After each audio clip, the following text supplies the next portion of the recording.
Hi, my name's Claire. I'm a dietitian at the MS Centre. I also happen to have MS and I also happen to be a carer. So I'd like to think I can understand some of the challenges there are when caring for someone. Food is more than just fuel. It's integral to our social well-being and every aspect of life.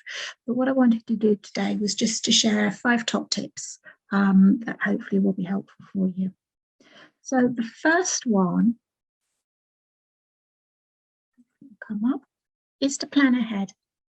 10 minutes a week spent planning is really worth its weight in gold and will save you so much time later on in the week.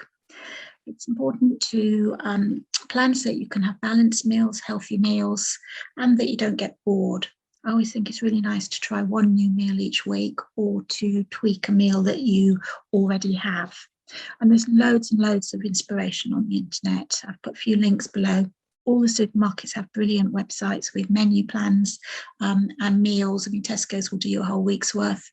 NHS website, Change for Life, brilliant website, and also BBC Good Food. And they have all sorts of different categories of quick meals, easy meals, meals for the freezer.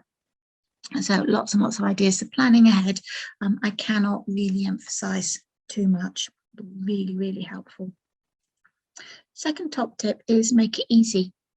I'm a great believer in slow cookers or oven tray bakes, bunging it all in one go. So it's easy to do, no faffing around, and you can just come back and you've got a really tasty meal waiting for you.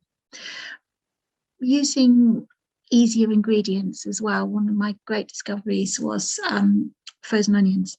So I haven't chopped up an onion for the last couple of years.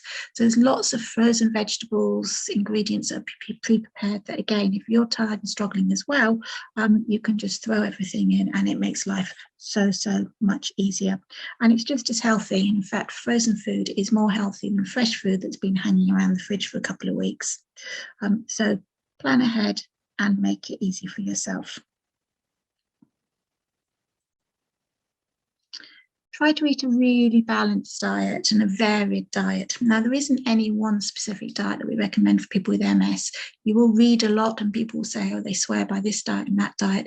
But the evidence for all of these special diets, these different diets, is not very strong. It's often studies done on a very few people and not terribly good studies. The best thing, if you want to sort of try and follow a system or a specific way of eating, is a Mediterranean diet, which you can't go wrong with. Just making sure that you include all of the food groups every day. So every meal you have a starchy food, whole grain preferably, that you include some protein food, which is your fish, things like that, nuts, seeds, some poultry, eggs, cheese, and nothing wrong with a bit of red meat a couple of times a week as well. So it's eating a good variety. And eating lots of colours. I'm a great believer in eating a rainbow. If you've got children in the family, or even if you fancy doing it, set a challenge, see if they can eat a rainbow of colours every day for a week. And eating this rainbow of colours will mean that you get all the vitamins and minerals you need. You'll also get loads of antioxidants, loads of foods that help to reduce inflammation. And inflammation is one of those things that we think is important in MS. And by reducing inflammation, we can reduce the progress that the MS goes out. So it's a good thing to try and have an anti-inflammatory style diet.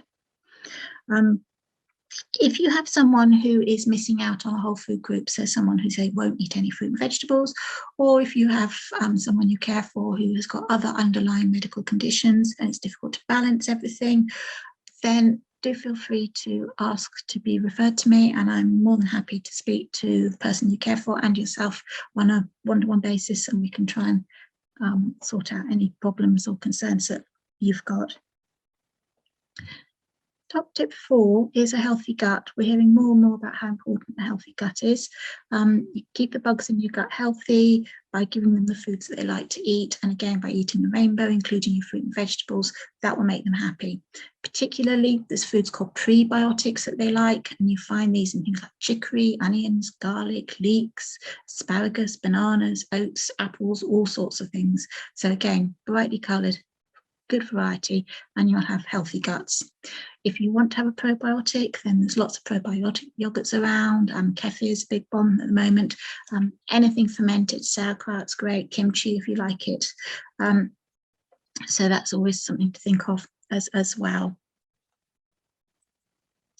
And then tip 5 is make sure that you're taking vitamin D. Now, most people with MS take fairly large amounts of vitamin D, but it's something that we recommend for the whole population. So do make sure you take a supplement. You cannot get sufficient vitamin D from your diet, and you cannot get sufficient from the sun in this country with our lifestyles. So I would recommend you take 10 micrograms of vitamin D all year round, summer and winter as well. So that's my top 5 tips. So planning, make it easy, no special diet, just good variety of foods, look after your gut, and make sure that you take vitamin D supplement for yourself. Okay. And all of these top tips, they're just as important for someone who's caring with MS as to someone who has got MS, because you both need to be in tip-top condition and eating a good variety of foods as you possibly can.